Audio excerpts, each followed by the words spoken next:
पर नोटिस हो गया है, उनको जवाब देने के लिए कहा गया है, पार्टी अध्यक्ष को भी उसको लेकर जवाब देने को कहा गया है। कल भूपेंद्र यादव नहीं, मैं पता नहीं, पढ़े लिखे लोग हैं भूपेंद्र जी को तो संविधान और कानून की भी जानकारी है।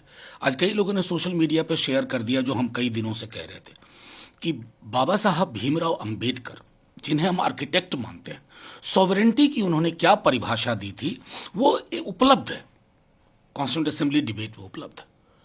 अगर चुनाव आयोग को भी नहीं पढ़ा हुआ तो पढ़ लें। भूपेंद्र जी तो जानकार हैं, उनकी मजबूरियां रही होंगी, उन पर दबाव पड़ा होगा इसलिए गए होंगे। सीधे तौर पे ये सेटल्ड मामला है, काहे कौन सेटल कर रहे हो भाई? थोड़ा पढ़ो लिखो तो बात समझ में आएगी, लेकिन पढ़ना लिखना है नहीं, विवाद खड़ा कर देना है, संवाद से कोई ताल्लुक नहीं, यही होता है फिर। नहीं, लेकिन जो क्लेरिफिकेशन मांगा गया तो इलेक्शन कमीशन की तरफ नहीं, से मांगा गया है। इलेक्शन कमीशन से क्लैरिफिकेशन क्यों मांगा गया? क्योंकि आप पहुंचे ना, यानी आपने इतना भी कोशिश नहीं की। थोड़ा कॉन्स्टिट्यूएंट असेंबली डिबेट को पलट उलट के देख लें। अगर पलट पलट के देख लेते ना तो ये गुफअप नहीं करते। मुझे चिंता इस बात की है। और जो इस पर भी अब सियासत तेज है। देखिए, मैं सीधी बात कहता हूँ, बंगाल में बैन हो गया, वहाँ उत्तर प्रदेश वाले योगी जी इसको टैक्स फ्री कर रहे हैं। शिवराज जी तो आजकल कूद कूद के पहले ही कुछ कुछ कर बैठते हैं, तो उन्होंने टैक्स फ्री किया। ये जो इवन फिल्मों के आधार पर जो ध्रुवीकरण अपने समाज में हम देख रहे हैं, ऐसा कभी मैंने नहीं देखा था पहले।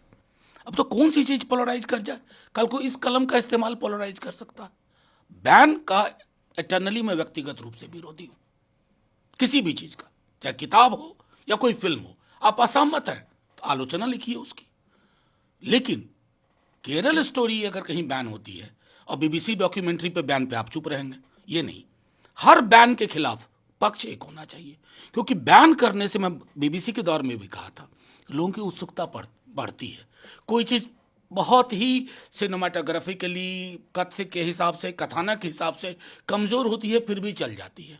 बैन की संस्कृति को बैन करना होगा, ये मेरा व्यक्तिगत मानना है, लेकिन ये सिलेक्टिव नहीं होना होगा।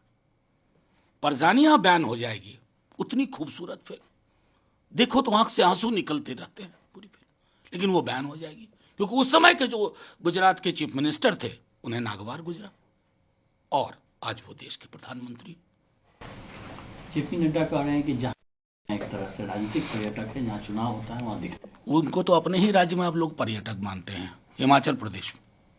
अब कहाँ, हिमाचल प्रदेश तो पर्यटन के हिसाब से बहुत अच्छी जगह, मैं भी मानता हूँ, लेकिन अपने ही राज्य में पर्यटक माने गए, इसलिए तो चुनाव हार गए ना। ये पॉलिटिकल शब्दावली नहीं है, मैंने सिर्फ इसलिए उपयोग किया क्योंकि नड्डा जी ने ऐसा उपयोग किया। प्रधानमंत्री जी कितनी बार उन राज्यों में जाते हैं जहां चुनाव नहीं होता है, हर राज्य में कहते हैं तुमको नंबर 1 बनाएंगे। अरे साहब, किसी को नहीं बना पाए अभी तक आप। यही बात आप उत्तर प्रदेश में कहते थे, मध्य प्रदेश में कहते हैं, जहां जाए आपका रिश्ता है, आप इसको नंबर 1 बनाएंगे। थोड़ा मानदंड रखिए ना, देश के हर राज्य प्रगति करें। नंबर 1 क्या होता है? सारे राज्य अगर विकसित होंगे तो बेहतर होगा। ये ना हो कि डबल इंजन, ये क्या होता है साहब? ये तो कॉन्स्टिट्यूशनल व्यवस्था के खिलाफ। पता नहीं कौन थे वो महापुरुष, मैंने सदन में भी पूछा था, जिसने इस शब्द का पहली बार इस्तेमाल किया। ये तो संविधान विरोधी शब्द है, फेडरल स्ट्रक्चर के खिलाफ जाता है। अगर इतना ही खूबसूरत शब्द होता ना तो संविधान सभा की बैठकों में कहा होता कि डबल इंजन ही इस देश को बेहतर बनाएगा, उसी समय वहां आ गया होता। नीतीश कुमार, शरद पवार उद्धव ठाकरे से मिलेंगे, कहा जा रहा है विपक्षी एकता मुहिम के तहत। ये लोग तो ऑलरेडी विपक्ष में है। नहीं, ये बड़ा ही मैं समझता हूं कि बहुत ही सतही तरीका होगा इसको देखने का। हम विपक्ष में, लेकिन हमें विपक्ष के तमाम दलों के बीच में एकता की वो डोर चाहिए जो जन संकल्प और प्रगतिशील विकल्प देने के लिए आवश्यक है। वो कैसे होगा? साथ बैठेंगे तो क्या बात? तरबूज पे बात होगी, आम काट के खाते हैं, चूस के खाते हैं, इस पर बात होगी।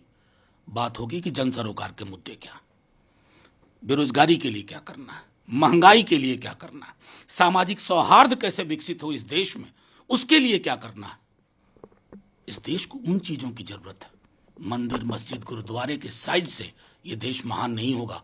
महान होगा जब एक एक इंसान कंट्रीब्यूट करेगा। वो कैसे कंट्रीब्यूट करेगा? वो कंट्रीब्यूट करेगा जब उसका सबलीकरण करे। उसके लिए ये मुलाकात आवश्यक है।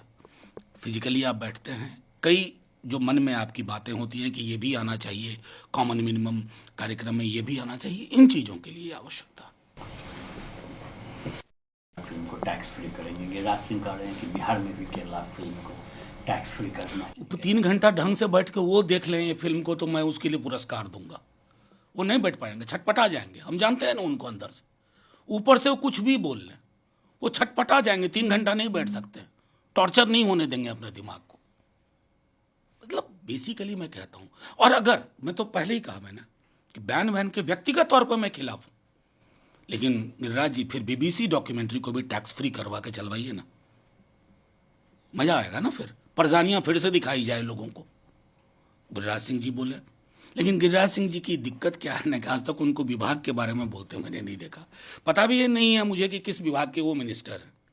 वो जब बोलते हैं, जुबान खोलते हैं, तो कहीं हिंदू मुसलमान आबादी पे बोलते हैं जिनका उनको कुछ ज्ञान नहीं है डेमोग्राफी का, लेकिन उनको 7 खून माफ है क्योंकि इसी काम के लिए वो रखे गए हैं।